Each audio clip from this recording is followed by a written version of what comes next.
नमस्ते। आज हम एक बहुत ही दिलचस्प और अहम विषय की गहराई में उतरने जा रहे हैं। आज का हमारा फोकस भारत की अग्नि मिसाइल श्रृंखला पर है।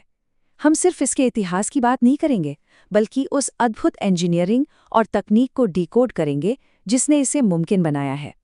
यह सिर्फ एक हथियार नहीं है, बल्कि दुनिया की सबसे बेहतरीन तकनीकों का एक शानदार नमूना है। तो चलिए इसके हर एक पहलू को बारीकी से समझते हैं। 8000 किलोमीटर। जरा एक पल के लिए इस विशाल आंकड़े पर गौर कीजिए। ये कोई मामूली दूरी नहीं है। ये भारत के सबसे शक्तिशाली स्ट्रैटेजिक डेटरेंट यानी रणनीतिक निवारक की अनुमानित पहुंच है।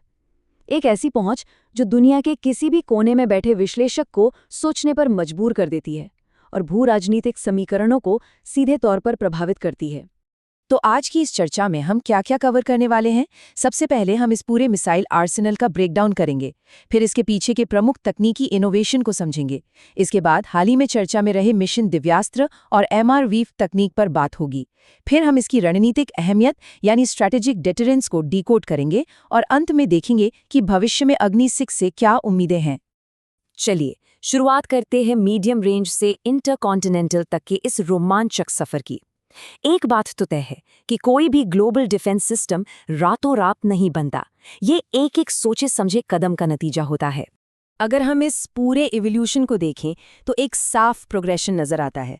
अग्नि 2 की 2000 किलोमीटर की मीडियम रेंज क्षमता से ये कहानी शुरू होकर अग्नि 5 की 5000 से 8000 किलोमीटर की इंटरकॉन्टिनेंटल यानी अंतर महाद्वीपीय क्षमता तक पहुंचती है। ये प्रोग्रेशन हमें बताता है कि कैसे इस मिसाइल की जद में अब पूरा एशिया और यूरोप का एक बहुत बड़ा हिस्सा आ सकता है।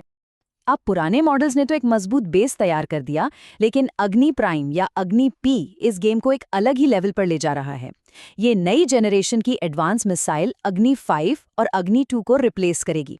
2 स्टेज वाले सॉलिड फ्यूल सिस्टम और अपग्रेडेड नेविगेशन के साथ ये पहले से कहीं अधिक सटीक और घातक है। लेकिन इस पूरी तकनीक का एक असली मास्टर स्ट्रोक है इसका कैनिस्टर बेस्ड लॉन्च सिस्टम। इसका सीधा सा मतलब ये है कि मिसाइल को एक सीलबंद कनस्तर में लंबे समय तक सुरक्षित रखा जा सकता है और जब भी जरूरत हो इसे सड़क या रेल मार्ग से ले जाकर पल भर में लॉन्च किया जा सकता है। ये मोबिलिटी और रेडीनेस ही इसे असली ताकत देती है। अब इन मिसाइलों के हार्डवेयर से थोड़ा आगे बढ़ते हैं और उस साइंस को समझते हैं जो इन अविश्वसनीय दूरियों और मारक क्षमता को संभव बनाती है। ईंधन या फ्यूल की बात करें तो अग्नि सीरीज मुख्य रूप से सॉलिड फ्यूल पर चलती है। आप सोच रहे होंगे कि ऐसा क्यों? देखिए, लिक्विड फ्यूल को लॉन्च से ठीक पहले भरने में काफी समय लगता है, जबकि सॉलिड फ्यूल अत्यधिक भरोसेमंद होता है और मिसाइल हमेशा रेडी टू फायर मोड में रहती है। संकट के समय में एक एक सेकंड कीमती होता है। अब एक इमेजिनेशन कीजिए, 3000 डिग्री सेल्सियस। जब मिसाइल अंतरिक्ष से वापस धरती के वायुमंडल में बहुत तेज गति से री एंट्री करती है, तो हवा के भयंकर घर्षण के कारण उसे इस एक्सट्रीम टेम्परेचर का सामना करना पड़ता है। इतने तापमान में तो कोई भी आम धातु पिघलकर तुरंत राख हो जाए। तो फिर मिसाइल बचती कैसे है? और यहीं पर हमारी स्वदेशी इंजीनियरिंग का जादू काम आता है। इस 3000 डिग्री की प्रॉब्लम को सॉल्व किया एक खास carbon carbon composite heat shield ने। ये शील्ड एक सुरक्षा कवच की तरह काम करती है, जो मिसाइल के अंदर मौजूद नाजुक पेलोड और इलेक्ट्रॉनिक्स को जलने से पूरी तरह सुरक्षित रखती है। खासकर अग्नि IV को देखें तो इसमें इस्तेमाल की गई तकनीकें कमाल की हैं। इसमें कंपोजिट रॉकेट मोटर और ring laser gyro based navigation जैसी बेहद एडवांस टेक्नोलॉजी है। इन सब की वजह से मिसाइल का वजन काफ़ी कम हो जाता है, लेकिन इसकी विनाशकारी पेलोड ले जाने की क्षमता पर कोई असर नहीं पड़ता। चलिए अब बात करते हैं उस तकनीकी छलांग की जिसने हाल ही में पूरी दुनिया का ध्यान खींचा है, मिशन दिव्यास्त्र और MIRV तकनीक। ये MRV तकनीक काम कैसे करती है? इसे ऐसे समझिए, अंतरिक्ष में अग्नि 5 का सिर्फ एक लॉन्च हुआ, लेकिन फिर वो मिसाइल एक नहीं बल्कि कई अलग अलग वॉरहेड्स को रिलीज करती है। ये सभी वॉरहेड अलग अलग रास्तों पर जाते हैं और एक ही समय में कई अलग अलग ठिकानों पर सटीक निशाना लगाते हैं। मतलब एक ही मिसाइल अब दुश्मन की किसी भी डिफेंस सिस्टम को पूरी तरह से चकमा दे सकती है। तो ये सब तकनीक और हार्डवेयर तो अपनी जगह बिल्कुल ठीक है, लेकिन इन मिसाइलों का असल मकसद क्या है? आइए इसकी जियोपॉलिटिक्स और रणनीतिक अहमियत को समझते हैं। यहाँ सबसे बड़ा फैक्टर है नो फर्स्ट यूज की पॉलिसी। इसका सीधा सा मतलब है कि हम किसी पर पहले हमला नहीं करेंगे, लेकिन अगर किसी ने हम पर हमला किया तो हमारे पास एक ऐसी गारंटीड और विनाशकारी सेकंड स्ट्राइक क्षमता है जो दुश्मन को तबाह कर देगी। अग्नि मिसाइलें यही मिनिमम क्रेडिबल डेटरेंस देती हैं जो किसी को भी हमला करने से पहले 100 बार सोचने पर मजबूर कर दे। जब हम स्ट्रेटेजिक बैलेंस यानी रणनीतिक संतुलन की बात करते हैं तो अग्नि वी की रेंज चीन के सबसे उत्तरी हिस्सों तक पहुंचती है। यहाँ किसी पक्ष का समर्थन करने या डराने की बात नहीं है, बल्कि भू राजनीति में एक बैलेंस बनाने की बात है। जब आपके पास ऐसी क्षमता होती है तो यह अपने आप ही क्षेत्रीय पड़ोसियों जैसे कि चीन और पाकिस्तान के साथ एक स्थिरता और शक्ति संतुलन लेकर आती है।